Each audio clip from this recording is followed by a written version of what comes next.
শওকত রায় 3 বার এখান থেকে সাংসদ হয়েছেন, চতুর্থবারের জন্য সাংসদ হতে যাচ্ছে। বিরোধী দল বলে কোনো দল তাদের অস্তিত্ব বাঁচাবার লড়াই করছে দমদম কেন্দ্রে, কারণ তারা বিরোধীরা জানে এখানে সিপিএম এবং বিজেপি কে 2 নম্বর দল হবে তাই নিয়ে লড়াই হবে। প্রথম দলে ফার্স্ট কিন্তু কোনো 100 মিটার রেস হলে প্রথম যে যায় হয়তো সে 9 সেকেন্ডে শেষ করেছে, পরের লোক 11 সেকেন্ডে শেষ করবে। তার মানে ডিফারেন্সটা কত জানেন তো?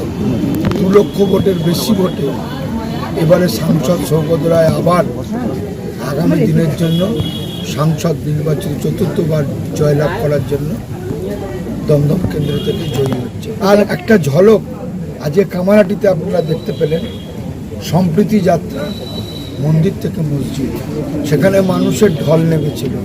আজকের শ্রমিক দিবস, আজকে যেমন শ্রমিকরা ছিল তার সঙ্গে সঙ্গে ছাত্র যুব এবং মহিলারা, চোখে পড়ার মতন মহিলারা আজকে এই মহামিছিলে অংশগ্রহণ করেছিল।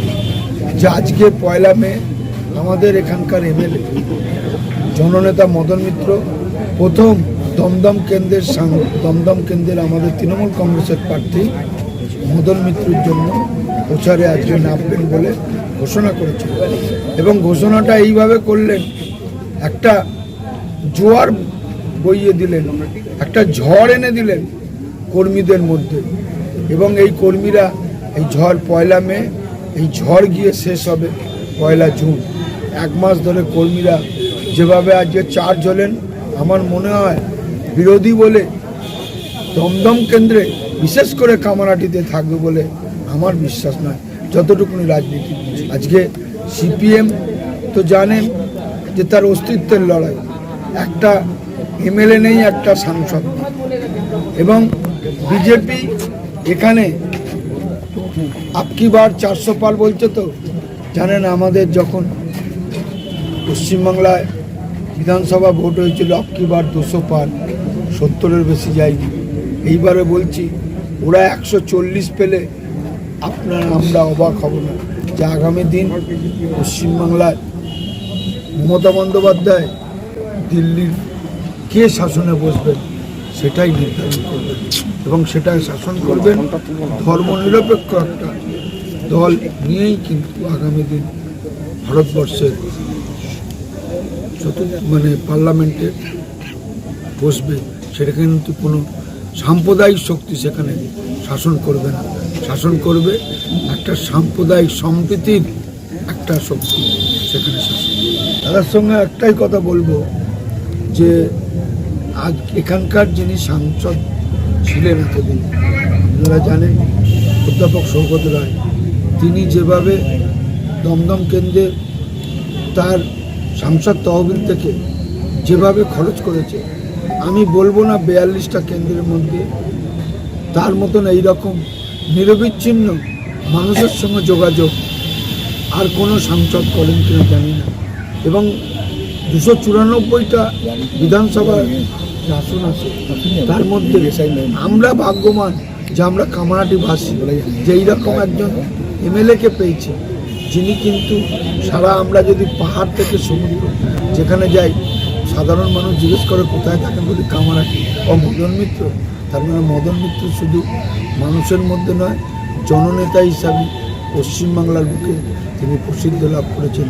এবং আজকের দিনে তারই আহ্বানে এই মহামিছিল আগামী দিন আমাদের আরও উদ্বুদ্ধ করবে সাধারণ কর্মীদের।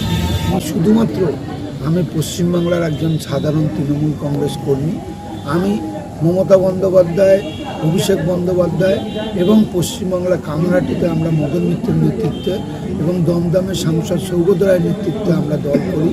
আমরা আমাদের কথাগুলো সেইটুকুনির মধ্যে সীমাবদ্ধ, এবং সর্বভারতীয় ক্ষেত্রে আমার বলার কোনো অধিকারও নেই, আমি কোনো মন্তব্য করতেও চাই না। এই কথা বলবো যে আগামী দিন শ্রমিকদের জন্য লড়াই করার দিন। আমি এইটুকুনি বলবো যে অধিকার কেউ কাউকে দেয় না, অধিকার ছিনিয়ে নিতে হয়। আজকের শ্রমিকদের যেভাবে কলকারখানা বিশেষ করে জুট মিলে, আজকেই দেখুন আমাদের এমএলএ এখানে জননেতা মদন মিত্র যখন মিছিল শেষ করছেন এবং সঙ্গে সঙ্গে বললেন আগামীকাল 2 তারিখে কামারহাটি লোহা গেটে তিনি দাঁড়িয়ে শ্রমিকদের স্বার্থে যাতে প্রভিডেন্ট ফান্ড সঠিক সময় মালিক পক্ষ বা প্রভিডেন্ট ফান্ডের সংস্থা যেন সঠিক সময় শ্রমিকদের মধ্যে তুলে দিতে পারে, শ্রমিকের স্বার্থ ক্ষুণ্ণ যদি হয় সেই সময় কিন্তু তৃণমূল ট্রেড ইউনিয়ন যেমন আসবে, সাধারণ তৃণমূল কর্মীরাও তার জন্য লড়াই করবে। কামারহাটি আজকে যে মহামিছিলটা দেখলেন, কামারহাটির লোক শুধু মিছিলে জুড়ে মিছিলে হেঁটে শুধু এটা দেখায় না, ভোটের দিনে প্রমাণ করেও দেখায় কামারহাটি লোক ভোটে সৌগত রায়কে জয় করিয়ে এখান থেকে পাঠাবে। আপনি বিধানসভা দেখেছেন আমাদের মাননীয় এমএলএ মদন মিত্র কামারহাটি থেকে শুধু 24,700 ভোট থেকে এইখান থেকে এগিয়ে জিতেছিলেন। বাকি যেটা ছিল সেটা ছিল। আমরা কামারহাটির লোক শুধু মিছিলে হাঁটি না, ভোটের দিন কামারহাটি মানুষ ভোট দিয়েও প্রমাণ করে দেয় যে তৃণমূল কংগ্রেসের ক্যান্ডিডেট আগেও জিতেছে, এখনো জিতবে, আর আসার দিনও জিততে থাকে। ভোটের কথাটা আপনি বিশ্বাস করছেন? দিলীপ ঘোষ তো মানে গরুর দুধ থেকে সোনা বের করে দেখাচ্ছে। আপনি ওর কথার বিশ্বাস করে আপনি আমাকে প্রশ্ন করছেন? ওকে বলুন যেই দিনে গরুর দুধ থেকে সোনা বের করে দেখিয়ে দেবে তখন মানুষের কাছে ও নিজের কথা বলবে, তখন ওর বিশ্বাস। আজকে আমাদের মানে পাটপাট কিছু থাকে না, আমরা পাটপাট কিছু করি না। এটাই টেলার, এটাই পিকচার। জনগণ দেখিয়ে দিয়েছে যে আমরা ছিলাম, আছি, আর আমরাই থাকি। আমরা এর আগেও এত বছরের উনি আমাদের এমপি এবং এত ভালো একজন মানুষকে আমরা এত বছর ধরে পাশে পেয়েছি, এটা আমাদের সত্যি সৌভাগ্য। এবং আমার সঙ্গে আমার এলাকার অসংখ্য মানুষ আজকে আছে এবং আজকে বেলঘরিয়া সহ কামারহাটির প্রত্যেকটি এলাকার প্রচুর মানুষজন আছে শুধুমাত্র তাকে ভালোবেসে, তার সমর্থনে। আমরা ভীষণভাবে আশাবাদী। একটাই কথা বলতে চাই, আমরা সৌগত জেঠুকে আবার পাশে চাই। আমরা চাই যুদ্ধে চাই, তো সেই জন্যই আজকের যে আমাদের বই ঘোষণা হয়েছে মন্দির থেকে মসজিদ, যে যেখানে গির্জা থাকতো তার সেখানেও যেতাম। এইবার তাই আমরা সকলে এক, এই বাংলা ভাগ করা যাবে না। যারা করার চেষ্টা করছে তারা ভুল করছে, তারাই ভাগ হয়ে চলে যাবে। প্রত্যেক মানুষ আছে সারা জীবন এরকম আনন্দে থাকার জন্য তৃণমূল কংগ্রেস জিন্দাবাদ, মমতা ব্যানার্জি জিন্দাবাদ, মদন মিত্র জিন্দাবাদ। সৌগত রায়কে বিপুল ভোটে জয়ী করুন। আর আপনাদের প্রত্যেকের পাশে দল আছে, আমাদের লিডাররা আছে, আমরা সাধারণ মানুষরা আছে। প্রত্যেক মানুষের সঙ্গে কত শান্তিতে আছে কামারহাটি আছে। আপনারা যদি এইরকমভাবে কামারহাটিকে দেখতে চান তাহলে আমাদের বিপুল ভোটে জয় করুন। বিরোধী শূন্য, বিরোধী নেই। আজকে জনসমুদ্র রাস্তায় নেমেছে, বিরোধী শূন্য।